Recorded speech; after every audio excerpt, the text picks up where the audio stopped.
Bonjour, nous sommes le mercredi 7 février 2024 et le sujet sera le déficit commercial de la France en 2023. Le déficit commercial a atteint un montant colossal en 2023. L'ampleur du déficit commercial français sur les biens pour 2023, dévoilé ce mercredi par les douanes, s'est affiché à 99,6 milliards d'euros, le Juste en dessous des 100 milliards, hein, un peu comme la hausse de l'électricité à 9,8. deuxième le plus élevé de l'histoire. Le gouvernement reste mobilisé pour pousser les entreprises vers l'internationalisation, pour permettre de dynamiser les exportations françaises. Pour ça, il faut déjà réindustrialiser le pays et produire en masse pour exporter. Article publié le mercredi 7 février 2024 à 8h52 et mis à jour à 10h09. Les années se suivent et se ressemblent pour la balance commerciale française. Le déficit record de 164 milliards d'euros en 2022 n'est pas battu en 2023 mais, avec 99,6 milliards d'euros, il reste toutefois supérieur au déficit enregistré de manière ininterrompue depuis 2002. 164 milliards d'euros de déficit commercial en 2022.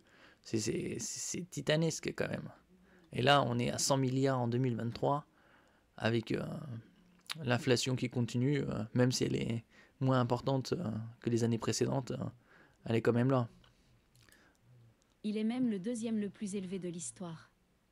À l'origine de l'amélioration de la balance sur un an, la baisse du prix du pétrole et le retour à la normale des exportations d'électricité et des importations de biens intermédiaires. La conjugaison de ces deux facteurs a permis d'offrir du répit aux statistiques françaises l'an dernier, analysait dans une note Stéphane Colliac, économiste pour BNP Paribas. Tant pour les hydrocarbures, moins 29%, pétrole, gaz et gaz naturel liquéfié, GNL, que pour l'électricité, moins 63%, la baisse des importations a été généralisée. En parallèle, les importations de biens manufacturés se sont aussi inscrites en légère baisse. Dans leur ensemble, les importations françaises ont représenté 731 milliards d'euros, en recul de 7,1% sur une année. À noter, les exportations françaises ont augmenté à 607,3 milliards d'euros, plus 1,5% l'année dernière.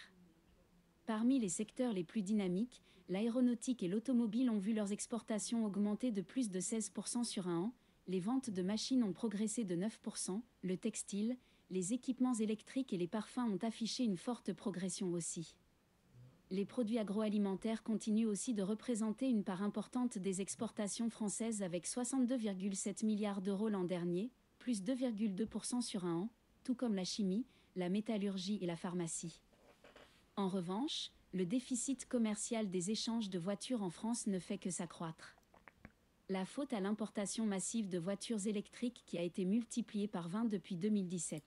Ah oui, parce que toute l'industrie automobile française s'est barrée à l'étranger pour produire et ils les ramènent ici, alors qu'ils devraient normalement faire en sorte que le marché intérieur soit saturé avec les voitures moins nationales. Et maintenant, ils préfèrent faire des grosses marges et après ils disent voilà où on en est, le déficit commercial français. 731 milliards d'importations et face à 607 milliards, à moins produire plus de vin et faire des sacs à main et les vendre à l'extérieur. C'est pas comme ça qu'ils vont résorber ces déficits. Surtout avec les voitures maintenant qui poussent à l'électrification massive. D'ici en 2035, il n'y aura plus de vente de voitures thermiques, soi-disant. On verra bien d'ici 11 ans, 10-11 ans, s'ils vont revenir sur leurs paroles ou non. Et voilà.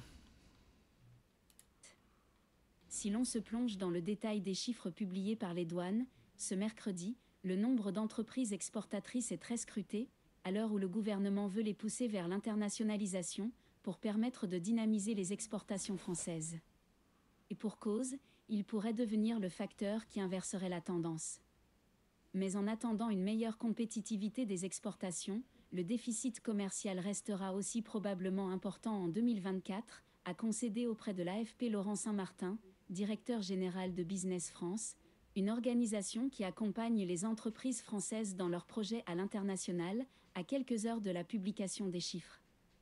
Les retournements de balance commerciale nécessitent d'énormes investissements de capacité de production chez soi et une projection à l'international plus massive, ajoute-t-il, mettant en avant les initiatives françaises en matière de réindustrialisation et d'incitation à s'implanter à l'étranger de la part du gouvernement, qui pourraient porter leurs fruits dans un horizon de 10 ans selon lui.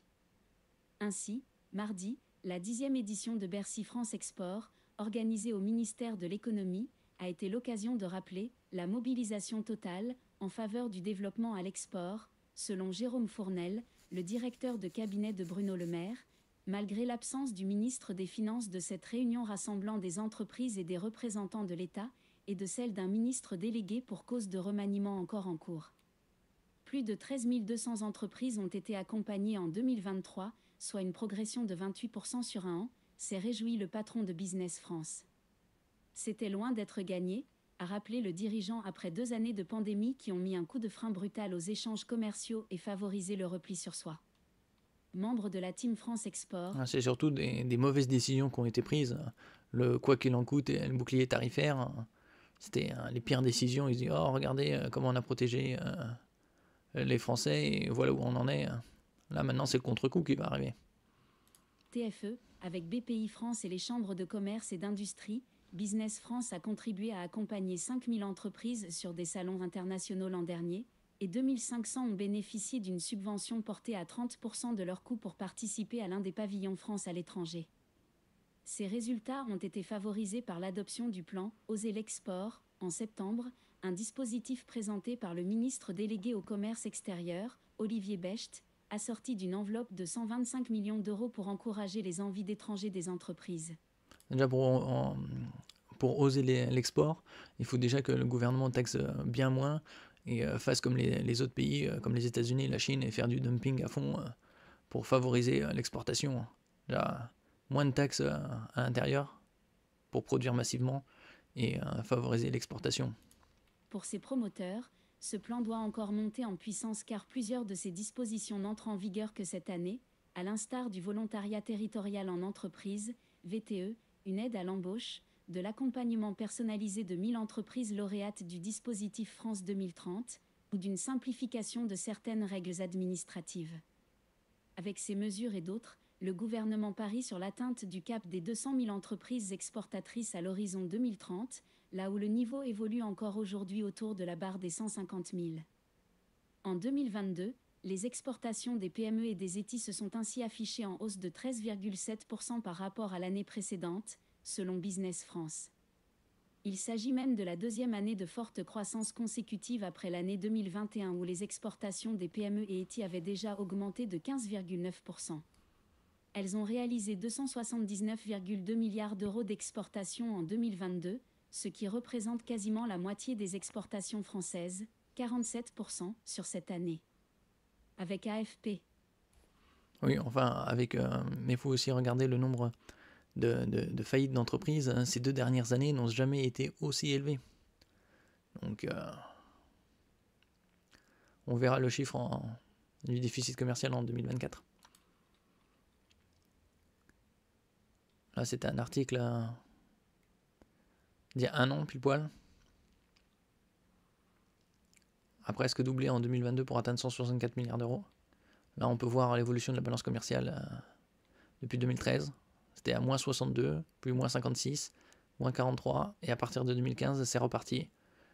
Moins 44, moins 58, moins 63 en 2018, moins 58, 2020, moins 65, et après, ça s'est creusé 2021, moins 86, 2023, moins 164.